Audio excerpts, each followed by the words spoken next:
American രാഷ്ട്രീയത്തിൽ അപ്രതീക്ഷിത മാറ്റങ്ങൾ വരുത്തിക്കൊണ്ട് US അറ്റോർണി ജനറൽ പാം ബോണ്ടിയെ പ്രസിഡന്റ് ഡൊണാൾഡ് ട്രംപ് സ്ഥാനത്ത് നിന്ന് പുറത്താക്കി. ഭരണകൂടത്തിന്റെ നിർണായക പദവികളിൽ ഒരാളായ ബോണ്ടിയെ മാറ്റിയത് വാഷിംഗ്ടണിലെ അധികാര കേന്ദ്രങ്ങളെ അമ്പരപ്പിച്ചിരിക്കുകയാണ്. ട്രംപ് ഭരണകൂടത്തിലെ രണ്ടാമത്തെ പ്രധാന പുറത്താക്കലാണിത്.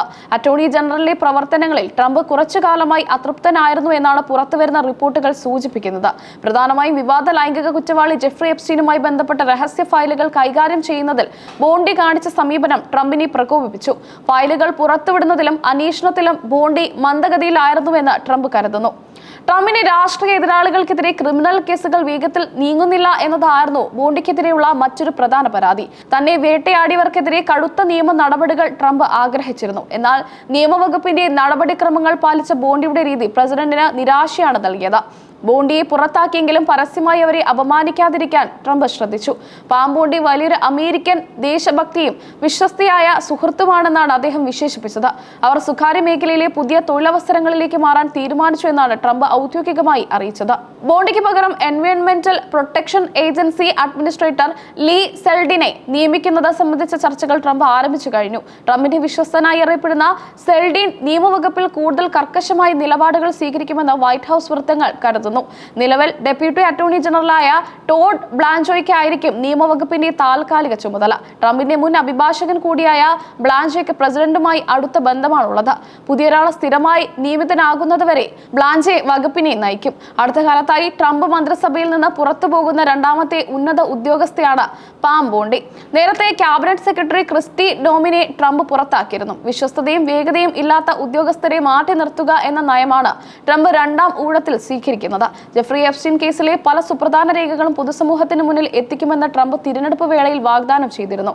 ഈ വിഷയത്തിൽ ബോണ്ടി കാണിച്ച ജാഗ്രത ട്രംപിന് രാഷ്ട്രീയമായി ഗുണകരമായിരുന്നില്ല. രേഖകൾ പുറത്തുവരുന്നത് തടയാൻ ചില കേന്ദ്രങ്ങൾ ബോണ്ടിക്ക് മേൽ സമ്മർദ്ദം ചെലുത്തിയതായും സൂചനയുണ്ട്. ട്രംപ് തന്റെ രാഷ്ട്രീയ ശത്രുക്കളെ വേട്ടയാടാൻ നിയമവകുപ്പിനെ ആയുധമാക്കുന്നു എന്ന ആരോപണം ഡെമോക്രാറ്റുകൾ ശക്തമാക്കിയിട്ടുണ്ട്.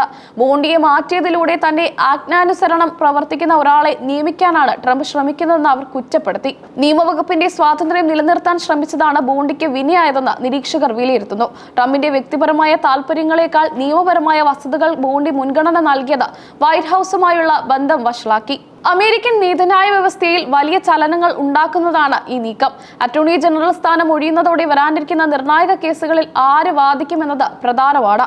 ടോഡ് ബ്ലാഞ്ചയുടെ നിയമനം ട്രംപിന് അനുകൂലമായ നിലപാടുകൾ ഉറപ്പാക്കാനാണെന്ന് വ്യക്തം. ലീ സെൽഡിൻ നിയമവകുപ്പിലേക്ക് വരുന്നത് പരിസ്ഥിതി ഏജൻസിയിലെ മാറ്റങ്ങൾ വരുത്തും.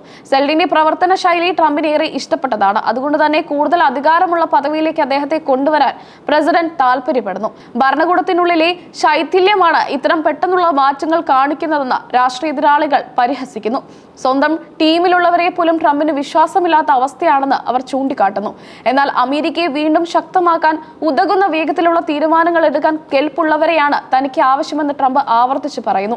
നിയമവകുപ്പിലെ അഴിച്ചുപണി ഇതിന്റെ ഭാഗമാണെന്ന് അദ്ദേഹം അനുനായികളെ ബോധ്യപ്പെടുത്തുന്നു. പാം ബോണ്ടിയുടെ സ്വകാര്യ മേഖലയിലേക്കുള്ള മാറ്റം വെറും കെട്ടുകഥയാണെന്ന് പല മാധ്യമങ്ങളും റിപ്പോർട്ട് ചെയ്യുന്നുണ്ട്. സത്യത്തിൽ അവരെ നിർബന്ധപൂർവ്വം രാജിവെപ്പിക്കുകയായിരുന്നു എന്നാണ് ലഭിക്കുന്ന വിവരം. ട്രംപിന്റെ രീതികളോട് ഒത്തുപോകാൻ ബോണ്ടിക്ക് കഴിയില്ലെന്ന് ഉറപ്പായതോടെയാണ് നടപടി. ടോഡ് ബ്ലാഞ്ചയുടെ നേതൃത്വത്തിൽ നിയമവകുപ്പ് ഇനി എങ്ങനെ പ്രവർത്തിക്കുമെന്നത് ലോകം ഉറ്റുനോക്കുകയാണ്. ട്രംപിനെതിരെയുള്ള മുൻ കേസുകളിൽ പ്രതിരോധം തീർത്ത ബ്ലാഞ്ചെ ഇനി ട്രംപിന്റെ ശത്രുക്കൾക്കെതിരെ ആക്രമണം നയിക്കുമോ എന്നാണ് ഏവരും ഉറ്റുനോക്കുന്നത്. അമേരിക്കൻ ജനാധിപത്യത്തിലെ ഉന്നത പദവികൾ വ്യക്തിപരമായ താല്പര്യങ്ങൾക്ക് വേണ്ടി ഉപയോഗിക്കുന്നു എന്ന വിമർശനം അന്താരാഷ്ട്ര തലത്തിലും ചർച്ചയാകുന്നുണ്ട്.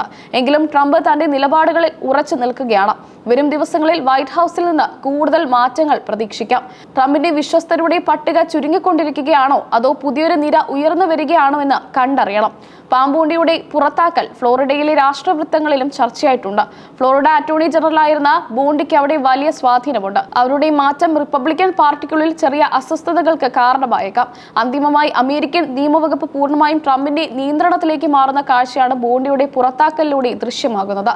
നീതി നിർവഹണത്തെക്കാൾ രാഷ്ട്രീയ വിശ്വസ്തതയ്ക്ക് പ്രാധാന്യം നൽകുന്ന ഒരു പുതിയ കാലഘട്ടത്തിലേക്കാണ് വൈറ്റ് ഹൌസ് നീങ്ങുന്നത്.